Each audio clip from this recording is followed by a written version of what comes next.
Hola, buenos días a todos. Es un gusto poder aquí tener este seminario con la doctora Megan Dennis.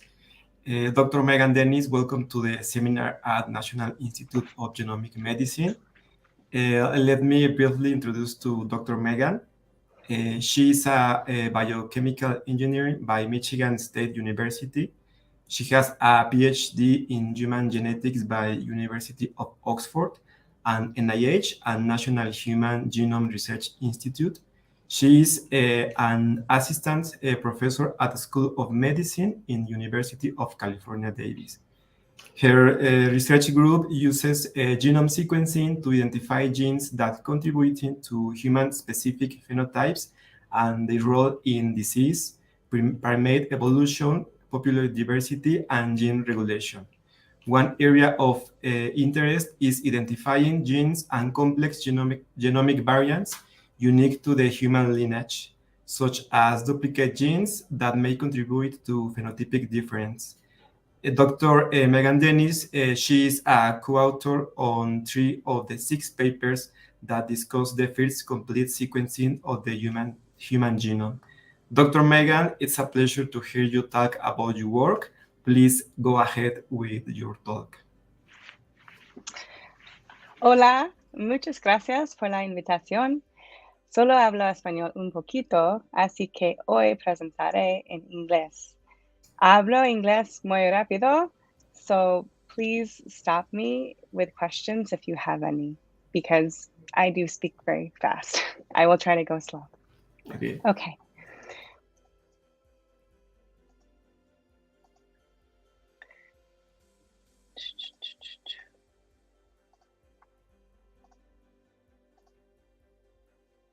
Okay.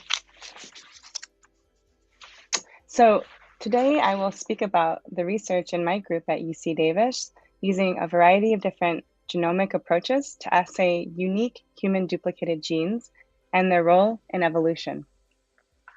So we're interested in studying humans in an evolutionary context. Particularly, what are the genetic contributors that make us uniquely human?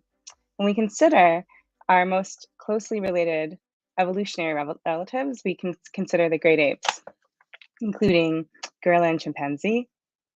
And so when we look at fossil records between human and chimps and our archaic ancestors, we find that we're about 6 to 12 million years separated, which is a very short time evolutionarily when we consider that other species that also seem very similar, such as mouse and rat, have diverged over 30 million years ago. So we're more closely related to chimps than a mouse and a rat are related.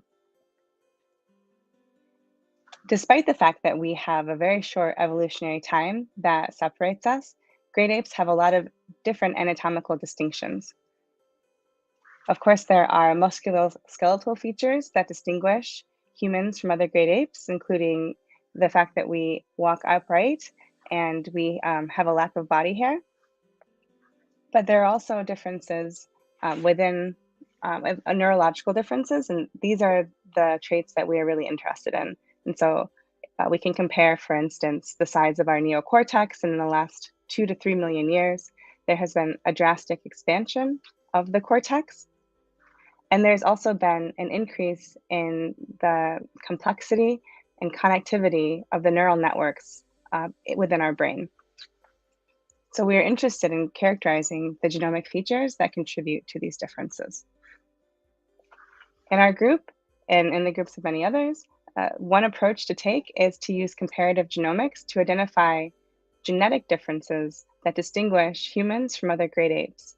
And so today we have whole genome sequencing of many hundreds, if not thousands, of different species. Some of the first reference genomes that were published were the great apes. And so we can go ahead and do comparisons across these genomic references and identify differences within genes and between genes that might contribute to these differences. One type of genomic difference that our lab is particularly interested in are structural variants. And so these are large-scale genomic differences that can impact thousands, if not millions, of base pairs and include things like deletions, large-scale deletions, duplications, where we have a whole segment of the genome that is copied and pasted. And we can also have events where we have large-scale inversions, where parts of the genome are just flipped. And these large chunks of genomic DNA can contain whole genes as well as regulatory elements. And so we have a number of different studies that we've published recently where we've identified structural variant differences between, for instance, human and chimpanzees, as well as human and rhesus macaque, and began to characterize the regulatory differences between these species as a result of these large-scale structural variants. One type of structural variant that we are particularly interested in, considering that we are seeking to find genomic contributors to human-specific traits, are human-specific segmental duplications. And so these are large segments in the genome that are greater than 1,000 base pairs in size that have duplicated in the last 6 million years after we've diverged from a common ancestor between human and chimpanzee. And so I'm showing these as arrows because they have directionality. And so we can have a piece of our genome that's shared with chimpanzee, and then we have the derived duplicate paralog that has arisen in the last 6 million years that is uniquely found in humans. We, back in 2017, published a paper where we compared human genomes to hundreds of other great ape genomes and identified over 200 human-specific duplicated genes that were unique in the human lineage, but not found to be duplicated in chimpanzee or any other great ape species, including gorilla and orangutan. These 200 genes comprise 300 human-specific duplicated gene families, or HSD gene families, or 75 gene paralogs, in which we have high-quality assemblies. So there are more than 75 human-specific duplicated genes, but many of them have errors, which I'll talk about in a moment. But we have high-quality sequences for 75 of these genes. What's remarkable about these genes is that they are clustered together on a number of different human chromosomes. And so they're shown here, the gene names are shown, and they're shown here as these blue bars. They're clustered together, and they are often clustered at loci that experience recurrent deletions and duplications that are associated with neurodevelopmental disorders. And so, for instance, one example is here on chromosome 1. It's the chromosome 1q21 microdeletion locus, where deletions can lead to intellectual disability, epilepsy, as well as duplications of the locus can lead to autism. And so what's remarkable is that these genes also reside at these regions. They have sensitized these regions to actually having these deletion and duplication events. And the genes themselves could be contributing to the neurological features that we see in children who have these disorders. So we think we have a list of genes that could really be exciting to contribute to human-specific neurological features. Some examples of the genes that we identified include a gene called SRGAP2, which there have been a number of studies published in the last 10 years from both our group, Evan Eichler's group, as well as Frank Pelot's group, in which functional studies have shown that expression of SRGAP2C, the human-specific duplicated version of this gene, in a mouse model, so humanizing a mouse, changes a number of different features, including neuronal migration dynamics, as well as increased density of dendritic spines, which is a hallmark feature of primate synaptogenesis, and particularly it differentiates human synaptogenesis from other great apes. Additionally, there's a gene called RGAP11B, which duplicated about 5 million years ago, right after the divergence from a human and chimp ancestor. And when this particular gene is expressed in a mouse model, it leads to an increase in basal progenitor neurons, as shown here, in which they can then consequently lead to folding of the cortical surface, which is a hallmark feature of primate corticogenesis, and it's due to the increased numbers of overall neurons. And so these two genes are in our list of duplicated genes, but we are really motivated to identify additional potential contributors to human evolution. So our group is taking multiple approaches to be able to characterize the functions of these HSD genes. So when I'm talking about HSD genes, we have our ancestral paralogs, our derived paralogs, which are human specific. They can contain whole genes or partial genes, as well as cis regulatory elements such as enhancer elements. So when duplicated, they can create a gene that is expressed more, and so you have more of that gene contributing to some kind of conserved function. You can create truncated genes that might have the capacity to antagonize the function of the original ancestral gene, for instance. You can create gene fusions, which can create a completely novel gene that has a completely novel function. And you can move an enhancer element to a completely different part of the genome that can then impact the expression of genes outside of the duplication itself. So there's lots of possibilities in terms of the functional consequences of generating a duplication. In our group, we're characterizing genetic variation across duplicated regions. We're looking at the expression of the genes themselves to try to understand what their functions might be, and also mechanisms underlying what contributes to divergence of expression of duplicated genes. And then we're also characterizing these genes in vivo models by performing functional tests. I'll speak very briefly about some of our work in which we're characterizing genetic variation.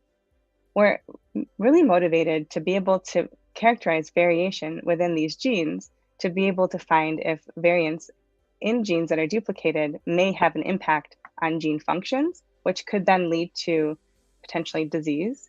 So we could screen them within, for instance, autistic individuals and try to identify if there is an enrichment of variants in our genes versus typically developing children, and leading us to be able to perform genetic association studies in disease cohorts, as well as just characterizing if these genes are implicated in any kind of human traits. And then finally, we are very motivated to characterize molecular signatures of selection, looking at variation that exists across diverse human populations in these duplicated genes to determine if they may be exhibiting signatures of purifying selection, positive selection, balancing selection, which suggests that they are indeed functional, or they may be exhibiting neutrality, in which that would suggest that they're not functional. And that's also interesting to us because we would be able to cross that gene off of our list. Unfortunately, it's very, very difficult to characterize genetic variation across duplicated genes. One of the reasons is because these HSD regions are error-ridden in the current human reference genome. So despite the fact that our genome has been sequenced since I was an undergraduate, essentially, so 20 years ago, there are still gaps within the current reference genome that's widely used, GRCH38. And the reason for that is because of the highly identical nature of these duplications. So when we perform genome assembly, we can take an original genome, and because of the nature of sequencing, we have to chop up the DNA into smaller pieces. Then we generate sequences of those smaller pieces, and then we stitch them back together bioinformatically when we do genome assembly. If you can see these two duplications, we have these blue reads that would come from each paralog, and they are highly identical to each other, nearly, in some cases, exactly the same. So when we perform the bioinformatic assembly of these regions, we experience a collapse in the assembly, and then that leads to errors and gaps in the final reference genome. So recently, as was stated earlier, my group, as well as hundreds of other individuals, contributed to the Human Telomere to Telomere Consortium, the T2T Consortium, in which we were able to finally generate a complete reference genome that spanned across all segmental duplications without any gaps, and remarkably also spanned centromeres and telomeres. And so today I'm not going to talk about that. Next week, a PhD student in my group, Daniela Soto, will present this project and talk about our contributions and the implications of this new genome to our work, as well as to the work of many others. So I'm going to move on to our work focused on the expression of duplicated genes. So we're highly motivated to understand the expression of our list of 30 duplicated gene families. We have a list of 200, but we're focusing on the 30 because we have high quality genome sequencing for those 30. And to understand gene functions, we started with data from the GTEx project. So the GTEx project is a widely available data set in which a number of different post-mortem samples from hundreds or thousands of different donors from different tissues of the body were subject to RNA sequencing, and then also genotyping on SNP arrays. And more recently, there have been whole genome sequence and exome sequencing performed. The idea here is to be able to perform eQTL analysis to connect variation with expression differences. But for us, we're using just the RNA-seq data to be able to characterize expression across different tissues of our duplicated genes. When we did this, this is just an example of some of the results that we have. We found that HSD paralogs exhibit differential expression, despite the fact that they're nearly identical. They're over 99% similar, in some cases 99.8% similar, yet they still show consistently differential expression despite that similarity. So what I'm showing you here is a heat map across different tissues for different gene families. So we're showing you the gene family GTF2IA, GTF2IRD2, Haiden, ROC1, and SRGAP2, which I talked about previously, across lymphoblastoid cell lines, as well as a number of different brain tissues. We did this also for many, many other tissues that were part of the GTEx dataset, with blue indicating low expression and red indicating high expression. What we found was that consistently, most consistently, the ancestral gene exhibited the highest expression versus the derived paralogs, suggesting that they were conserved in their function and that some of these derived paralogs potentially, for instance, this one, may be pseudogenized or non-functional because it exhibits very low expression across all tissues universally. But in some cases, as is the case for this GTF2IC, this human-specific paralog exhibits higher expression than its ancestral counterpart, suggesting it may be usurping the function or contributing to some novel function in humans. And in some cases, we're finding that there is increased expression in tissue types that the ancestral paralog was never expressed in before, again suggesting neofunctionalization. So for us, it's very exciting to be able to pursue functional questions for these particular genes. But with this result, we became really interested in trying to understand the mechanism that contributes to this differential expression. So despite the fact that they are so recently duplicated, why are they very quickly changing in expression? Does this happen? Is this expression change at birth, or does it happen gradually due to differences that occur from mutation that are accrued over time? To be able to understand this mechanistically, we dove into a data set in which we have 462 lymphoblastoid cell line RNA-seq and genomic data from the Govadis data set.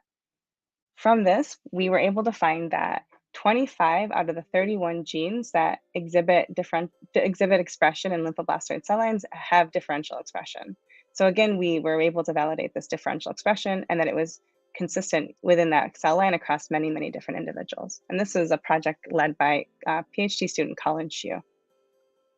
So we did a lot of work, which I'm not going to go into detail here today, but it's all published in this paper that was published back in 2021 in Molecular Biology and Evolution, to be able to try to sort out what accounts for this global differential expression of these genes. So we characterized copy number differences that may exist across humans, and we find that the derived duplicate paralogs are oftentimes copy number polymorphic. They change in copy number. Some people have them, some people don't. And of course, that contributes to expression. So if you have more or less copies, you have more or less amounts of that gene. But overall, when you have the same copy number of these genes, we're still finding that there's differential expression when even the copy number is the same between paralogs. We characterize post-transcriptional processing, including if potentially microRNAs might be contributing to these differences, binding of microRNAs. And we did actually find that there was a potential contribution, but in the opposite direction we might expect. We found that if the microRNA binding sites on the 3' UTR were the same, they exhibited differential expression, which is actually the opposite of what you might think. So we're still trying to understand what that means exactly. We characterize gene structure, and if we have a full length versus a truncated, duplicated gene, could that be contributing to differential expression? We do find that a truncated gene or a fusion gene is more likely to have exhibit differential expression, but even in the case of a fully duplicated gene that's exactly the same as its ancestral counterpart, we're still exhibiting differential expression, so that can't completely explain what we're finding. And then finally, we characterize overall sequence divergence. And so if a gene was duplicated a long time ago or more recently, you might expect the older duplication to have more diverged expression and the newer duplication to have less diverged. And we didn't find that to be the case at all. So after doing all of this work, we really thought, okay, well, of course, we should be looking at the cis regulatory elements. So the enhancer and promoter and silencer elements, and if there might be differences that exist across these functional non-coding elements. So to do this, we utilized data from the ENCODE project, in which there is a really rich data set of many different epigenetic marks, and specifically we used the ChIP-seq data. So ChIP-seq, I'm sure many of you already know what ChIP-seq is, but I'll mention it briefly what it is an assay that can identify putative cis regulatory elements, or CRES. And so what we can do is we can take a cell which has in it the chromatin with DNA and different protein transcription factors, histone, and different histones and nucleosomes attached to the DNA. And we can freeze it in place by treating it with formaldehyde, cross-link the protein to the DNA, and then we can take that cross-linked chromatin and shear it into smaller pieces. And then we can use antibodies to be able to pull out specifically pieces of DNA that are attached to antibodies to particular proteins of interest. And so in our case, we're interested in various different histone modification marks that indicate different types of cis regulatory elements, such as active transcription, or an active enhancer element. You can also do this for transcription factors as well. So then we can take and we can precipitate the fragments that are attached to these different protein elements, and then subject these isolated DNA fragments to sequencing, and then map those reads back to the genome. And then what that ends up looking like are enrichment, or what we call peaks, at sites in which we would have that protein bound to that DNA element. So that's what ChIP-seq is. And so in our case, we went ahead and went back to the ENCODE data set, which has a wide variety of different histone modification and RNA polymerase and transcription factors data sets from lymphoblastoid cell lines. So in particular, it's GM12878. It's a 1,000 Genomes Project cell line. And from this, what we found was just taking the ENCODE data and the peaks that existed already, that after their bioinformatic analysis, we found that there were basically no CRE elements that existed across our human-specific duplicated regions, suggesting that there are no gene regulatory elements across our region. But we do know that the genes here are expressed, and so it's highly unlikely that regulatory elements don't exist. They should. And this is the result of a phenomenon from bioinformatic analyses, in which when we take short Illumina reads that are produced from these types of analyses like ChIP-seq, and we map them back to a reference genome that contains both versions of a paralog. So if we have HSPA1A, and then we have the B version, so this is the ancestral and the derived, we can find that reads map exactly the same to the A and the B. And so because of this, the bioinformatic mapper doesn't know the precise location that this read should actually be aligning to. And it then gives that read a very low quality score, because we are uncertain of its mapping location. And then most bioinformatic analyses then filter reads that have a quality score of a certain number and lower. And so these reads that map at duplicated regions are thus filtered out of our subsequent analyses. And so it's not a matter of the fact that there are no regulatory elements here. but in fact, it's just a technical artifact of the bioinformatic pipelines that we're using that are not sufficient to characterize duplicated regions. So what this is showing is the number of peaks we would expect within our duplicated regions and the number of peaks we actually are identifying across our regions, which is very, very low and practically zero. And this is just an example of one locus that GTF2I gene I was talking about before, I was showing expression for before, and we can see 0 peaks that go across this region. And you would expect peaks for this particular mark of active promoters at the promoter of the gene. And we know NCF1 is also expressed in lymphoblastoid cells. So we went ahead and we generated our own ChIP-seq data set that produced longer reads. And so we produced Illumina 300 base paired end reads to be able to have higher confidence in the mapping of our reads. The original ENCODE data set had 36 base pair reads. We also employed a different bioinformatic approach called CISM, which allows reads to multiply map to the genome, and then it assigns probabilities of these multi-mapped reads based on if other reads are mapping at that locus as well. And so it's a way for us to be able to recover reads that might have low quality scores, but then have a higher, but then use this information of nearby reads that have higher quality to be able to then say, okay, it's likely that these reads actually map at this locus because other reads are mapping here too. So when we do this, we did this just with the ENCODE data originally and did multi-mapping with CISM. We find that we can recover some peaks. And then with the long ChIP itself, we were able to recover peaks. And then long ChIP plus CISM, this multi-mapping pipeline, we have additional peaks. So we can see now that we're finding clearly for this last long ChIP plus CISM, a clear peak at NCF1, which we know has very high expression in lymphoblastoid cell lines. We also wanted to just globally understand if these newly identified CRES make sense biologically, or if we just have a bunch of peaks that are just technical nonsense.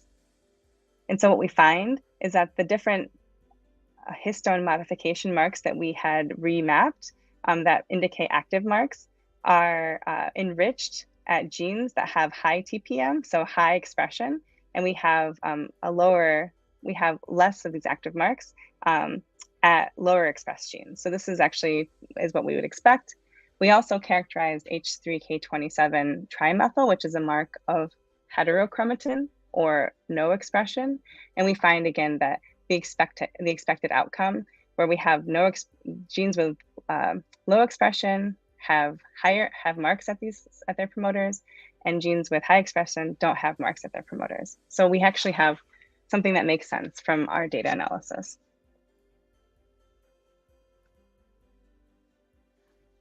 Moving forward, we would like to, now that we've actually identified these CREs, we'd like to be able to individually characterize if there are differences in their actual ability to drive expression. And so to do this, we are currently performing a massively parallel reporter assay, or an MPRA, to test these different CREs. So the idea here is that we've identified the various different peaks across the genome. So we have our candidate CREs. We've done this for the human-specific ancestral derived, and we've also identified these same elements within the chimpanzee genome. We've tiled 200 MERS across these regions to be able to have representation of that CRE element and the different sequences underlying them. And we've done this for nearly 9,000 different orthologs between human paralogs and chimps, and we have a couple thousand controls as well, just to make sure that our assay is working. So the idea here is that we take these tiled 200 MERS, we'll have the paralog, the chimp, the two paralogs and the chimp, and we place them within a reporter plasmid, and the plasmid itself has the CRE. It has also a GFP construct, and it has a barcode associated with that particular CRE. So what we do is we connect the barcode with the CRE element that we've inserted into the plasmid.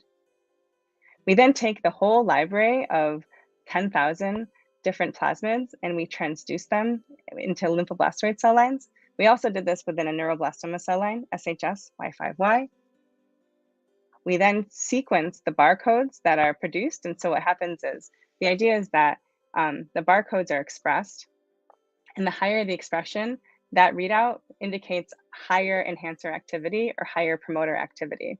And so what we do is we sequence the barcodes both from the DNA itself to show the transduction efficiency of each of these barcodes.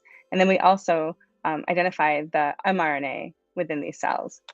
And then we normalize by RNA divided by DNA to find the overall potential strength of each of these CRE elements.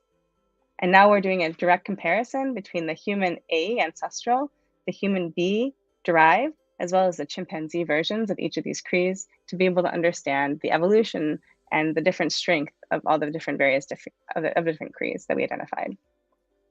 And this can all be done in a single experiment, testing 10,000 different regulatory elements at once.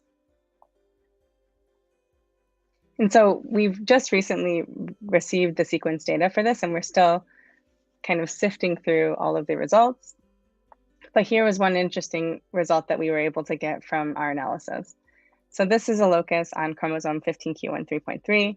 It's that gene RGAP11 that I discussed earlier that increases basal neuronal proliferation, basal neural proliferation.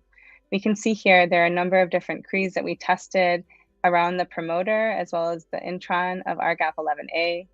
And we find that when we look at the overall fold ability to drive expression of our derived versus ancestral. So this is 0 would be that they have the same ability, and then higher, the greater above 0 would be that the B version has higher expression, and then this lower one is that B is lower.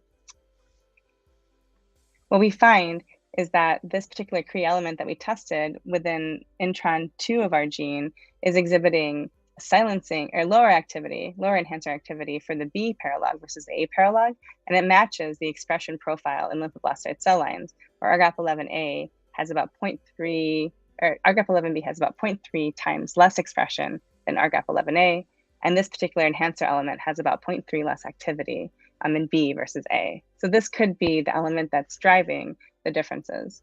And it would be interesting to be able to characterize further if there might be any selective pressures acting on these particular CRE elements. And this is something that's ongoing. And so to kind of wrap up this section, this is a project that's in process, but we are globally characterizing 6 regulatory elements. We're doing this both for lymphoblastoid, but also for CREs we identified from developing human brain and characterizing that in a neuroblastoma cell line. And so we're doing this MPRA to globally identify functional CREs. And then we're also characterizing chromatin interactions using an approach called Hi-C. And Hi-C is an approach that allows you to characterize the chromatin organization across the locus. And in this case, what we really want to do is be able to ask the question, okay, we have enhancers that exist within our duplicated regions. Do any of these enhancers actually interact with genes outside of the duplications? Or are genes within duplications being impacted by enhancers outside? And maybe that could be driving differential expression as well. And so this is a work in progress.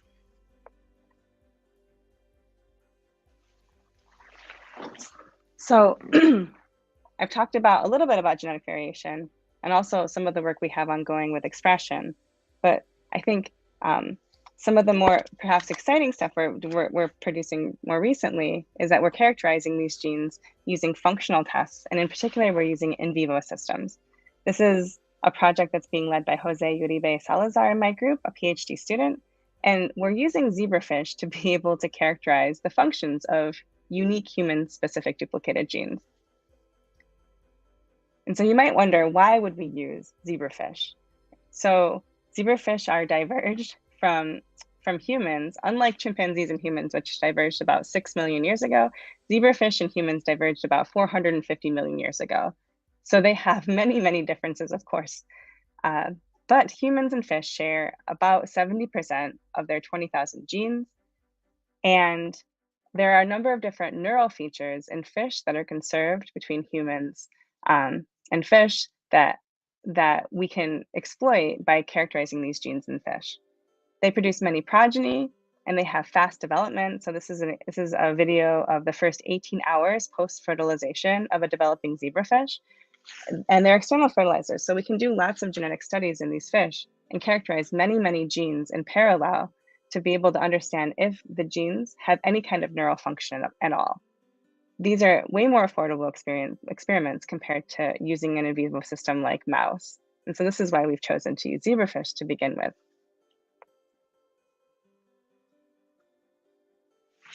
As proof of principle, we have decided to start with characterizing SRGAP2, which I discussed in the beginning, which is important in neuronal migration, as well as synaptogenesis and axon development. So this particular gene, SRGAP2, exists in humans specifically, duplicated about 2 million years ago, and created a truncated version of this full-length SRGAP2A. The knockout of SRGAP2 is embryonic lethal in mice. But there have been knockdown experiments in mice using siRNA, which results in all of these different characteristics that we talked about, changes in neuronal migration and synaptogenesis, that essentially phenocopy these same exact traits that are found when you humanize mice by expressing SRGAP2C, this truncated version. So there are many, many different studies that have shown this.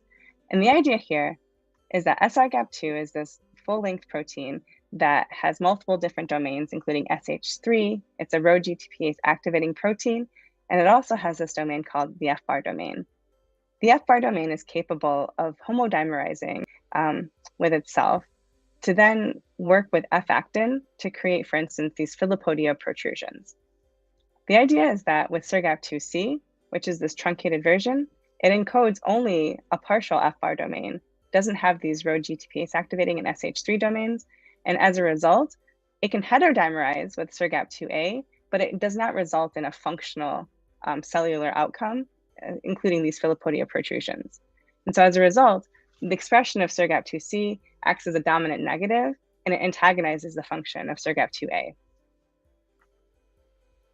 So consistently in all of these mouse studies, anytime there's a knockdown of SRGAP2, any phenotype that has been produced has been recapitulated by expressing SRGAP2C, the human version, in the mouse, and they show again this antagonistic result. And so we wanted to show that this is something that could also be modeled in a zebrafish. So to be able to do this, we used a number of different genetic approaches. And so we performed CRISPR knockout of our gene. We have two different paradigms that we used. We used pooled knockout, in which we injected 4 different guide RNAs targeting various different early exons of SRGAP2 in the fish, and then immediately characterized phenotypic traits in a G0 mosaic fish, which has about 90% knockdown of our gene. We also generated a stable knockout line by using only a single guide RNA, in which we then can perform crosses and create siblings that have heterozygous, homozygous, and wild type genotypes that we then can compare across the different genotypes. We also, quote unquote, humanized our fish by in vitro transcribing the human versions of SRGAP2. So we did this for both SRGAP2A, the full-length human version, as well as SRGAP2C, that partial truncated version, human-specific version of the gene. We have these in vitro transcribed mRNAs that then we inject at the single cell stage, and they persist in our fish up to around 72 hours post-fertilization in the mRNA form. And so they're able to interact and contribute to early developmental features.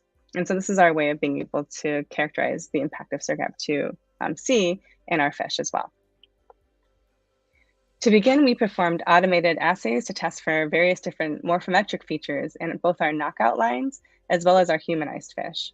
To do this, we leveraged this awesome system in the lab called the VAST system, which is a capillary-based system that you take fish in 96 ball plates, you have them as embryos, you knock them out, you suck them into this capillary, and it performs automated imaging in various different orientations, and then it ejects the fish into another 96 ball plate in the same well. And as a result, you get these really nice homogeneous kind of images of the fish that we can then quantify various different morphometric features. To do the actual quantification of the morphometric features, we do automated feature extraction using this approach called Fish Inspector, which is from Stefan Schultz's group at Helmholtz. And in this particular program is able to input these vast images and automatically extract features such as body length, as well as eye area and head width. So we did this between our knockouts and our humanized fish. And the first question we wanted to ask was, do we have a phenotype at all in this gross morphometric measurements? And if so, do we exhibit this antagonism that we find for mice? So to begin, we characterized a number of different features, including body length, eye area, and head width. We didn't find any differences except for in body length using these gross measurements. But from that, we found that all of the different knockout models, so the heterozygous, homozygous, as well as our pooled G0 CRISPR knockouts exhibited significantly reduced body length versus the injection controls and the wild type fish. And we were able to recapitulate this same reduced body length when we inject SIRGAP2C in the fish, and we don't show the same effect from SIRGAP2A, which is that full-length version. And so that shows that injection of the mRNA itself isn't actually contributing to this difference that we're seeing, but in fact, it's the injection of SIRGAP2C, which is in fact able to heterodimerize to the zebrafish ortholog and antagonize its function. And so for us, this was very exciting that we actually have, zebrafish as a viable option for us to be able to potentially characterize human-specific duplicated genes. So we wanted to also understand, because this is really what was found in mice, if there were differences in brain features of our fish in both the knockout as well as the humanized fish.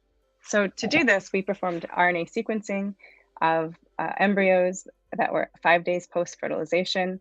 We harvested their heads, and then we performed RNA sequencing. And we found that for both SIRGAP2C, humanized, as well as the pooled knockout fish, a number of different genes that were differentially expressed, primarily overexpressed, had increased expression that were involved in brain neuron development and neuronal axonal projections, which are all features that, of course, had been implicated from the mouse studies. And so we were excited to see that both the antagonistic effects were still present and that the knockout was exhibiting features that you would expect. What was surprising to us was we also identified a number of different genes that were important in eye development, as well as retinal axon guidance, which had never been reported before in terms of the function of SIRGAP2, because no one's ever looked at it. For instance, the mouse is embryonic lethal, the knockout, and so that was something that was never particularly focused on. And so we are currently trying to understand exactly what the changes are that exist within the eye. To be able to understand a little better the actual cells that were comprising this difference that we identified from the bulk RNA-seq dataset, we also performed single-cell RNA sequencing, and we identified a number of cell type differences. And so we sequenced a total of nearly 30,000 cells across wild type, pooled knockout, homozygous knockout, as well as the humanized fish, and we compared neuronal abundances. We identified 20 different neuronal brain clusters, and this is for fish at 3 days post-fertilization. And then we compared the abundances of the actual cell counts in each of the clusters. And from that, what we found when we compared the control amounts to our two CRISPR knockout, both the homozygous and the pooled, and also we have our humanized fish here on the far right. We find that there are differences in some surprising features, particularly in the pooled knockout, including cartilage and muscle, which maybe could suggest there might be something going on with contributing to the length differences. But we also find a number of different features, including glutamatergic neurons, GABAergic neurons, neurons of the forebrain, and also progenitor neurons. And then, of course, validating the result we found for the RNA-seq features that were implicating the eye, we found that there were differences in optic progenitors as well. To be able to validate this result between glutamatergic and GABAergic, so glutamatergic being inhibitory neurons and excitatory neurons, and GABAergic being inhibitory neurons, we used transgenic lines which expressed GFP within GABAergic neurons and DSRAD within glutamatergic neurons. We crossed these two transgenic lines together, perform microinjections using the CRISPR pooled as well as the humanized mRNA, and we quantified the abundances of our neurons by doing this. And when we do this, what we want to do is look at the ratio of the green to the red neurons. And so I'm showing here the wild type, an image of the wild type versus our pooled CRISPR. And we find that when we have this comparison of excitatory to inhibitory, we find that there's a significant increase in the ratio of glutamatergic to GABAergic neurons. We do this also for the humanized fish. We find that, in fact, the SIRGAP2A injected had the opposite effect. They went down, less excitatory to inhibitory, and then the SIRGAP2C matched what was found for the knockout. So again, recapitulating this antagonistic effect that matches the knockout. And so we feel really good about this result. It's showing that we're able to perform single-cell RNA-seq in our group and come up with exciting new possibilities of the function of this gene in fish. So overall, we find that zebrafish provide a suitable model to test human duplicated genes, and that SIRGAP2 function in a zebrafish model is consistent with previous studies in which they've used a more closely related vertebrate, mice, but we think that zebrafish can be used at least as a starting point to show that the genes themselves are important in neurodevelopment and potentially that the human-specific forms have some kind of function. And we identified some novel potential SIRGAP2 functions, including changes in neuronal abundances and potential eye differences that we're currently following up. And so at this point, we are now applying this zebrafish in vivo approach in which we use these morphometric features, the RNA sequencing, and then transgenic lines to be able to systematically characterize impacts on neural development of these other functional human duplicated genes. We have a list of 30. We're starting with about 12 of them, and we're systematically knocking them out and humanizing the fish to be able to understand what their functions are. And so with that, I'm so happy again to have been invited to give this presentation today. I hope that I was able to keep it slow and made it very clear. But of course, there's many different people in the lab I'd like to thank. I have a wonderful group, and they've been so amazing throughout this pandemic, keeping positivity and continuing to be able to work. In particular, I focused on the projects in the lab of Arthi Sakar and Daniela Soto for the genetic variation, Colin Xu for gene regulation, and then Jose Uribe Salazar for the zebrafish, and then Gohan Kaya is my lab manager who is a part of every one of these projects. So I'm happy to take any questions, and thank you so much for your attention.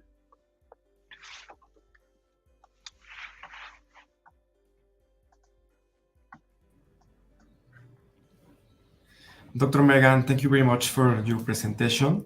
It's very interesting how gene duplication has driven human evolution and causing biologic variations, no? And differential gene expression.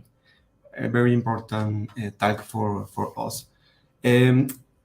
Now we will now open to questions. If anyone has a question for Dr. Megan, we have several questions here. I see in the comments. Okay. Yes, in the comments.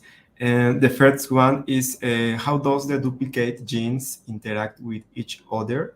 Does the duplicate gene silence the ancestral gene? Right. Yeah, that was early, right? So we've now shown, yes, that in some cases, such as SIRGAP2, they are able to antagonize by interacting with the ancestral version, but not having the same function. So this is a paradigm that has been shown for a number of other duplicated genes as well. And I think it's a pretty interesting idea. And so I think it validates the fact that doing knockout studies of these genes is important.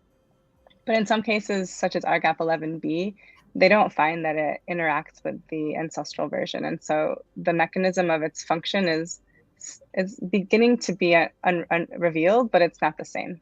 Yep. Okay, thank you. And the second, is the duplication event a mechanism of evolving genes that can be compromised? Right.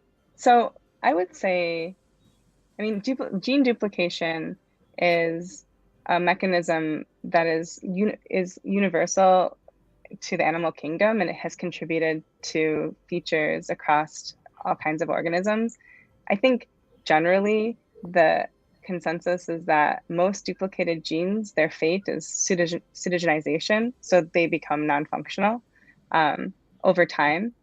But there's selection against gene duplication. It's not as strong as gene deletion selection, but there's selection against it. But in some cases, I think it is an important mechanism to be able to generate new gene functions. And it makes sense, because why would you reinvent the wheel when you have a gene already there? You could just reuse it in some new way. Okay. Is there an average of generation jumps for a paralog gene to replace the ancestral?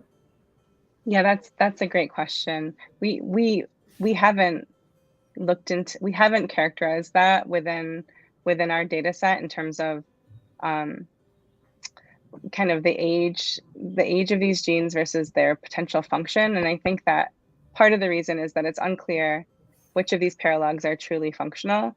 And so in humans, this may not be a very easy question to answer. Certainly, you could think about doing this in other organisms like yeast or other species. But I think in humans, it's tricky. Also, we found that many of our duplications are very recent. So we find that most human-specific duplications have occurred in the last 3 million years.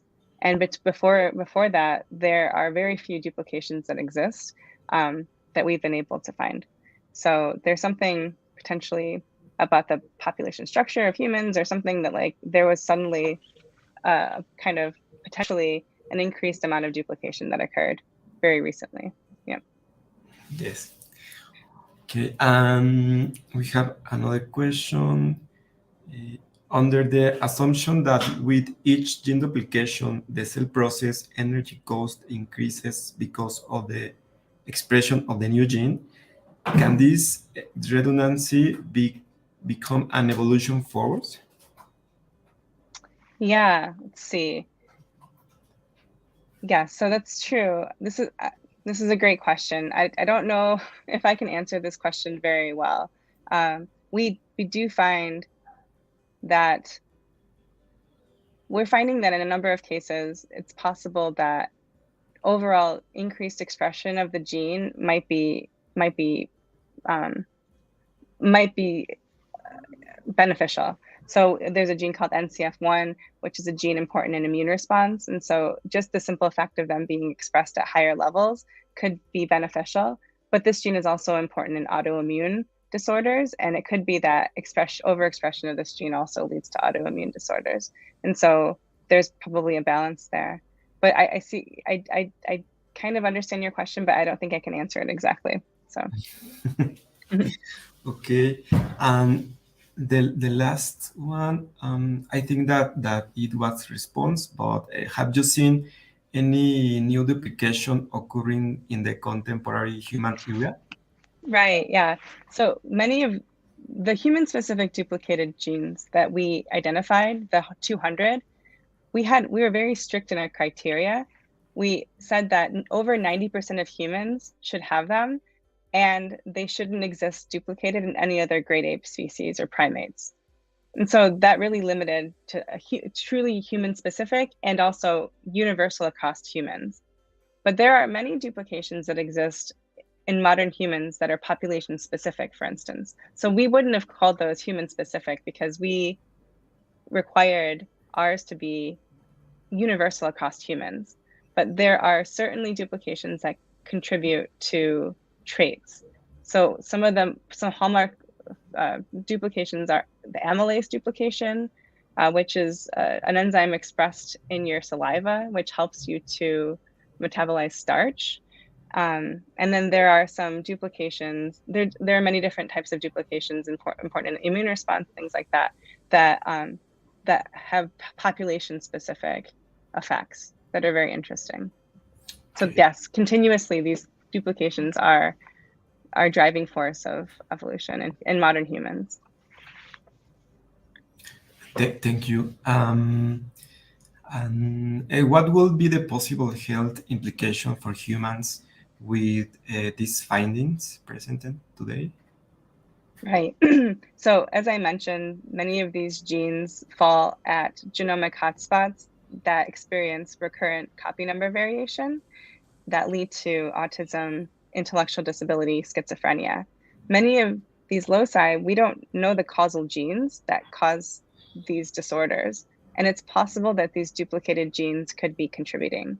So we have projects in the lab ongoing to be able to try to look at variants within, for instance, autistic sequence data sets, to be able to see if there are potential enrichment of mutations of our genes that could help to explain autism, for instance.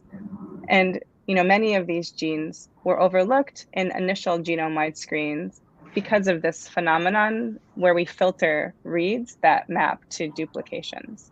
So we have to come up with new methods to characterize these genes using these same data sets. So reanalyzing them using new methods that can characterize these genes.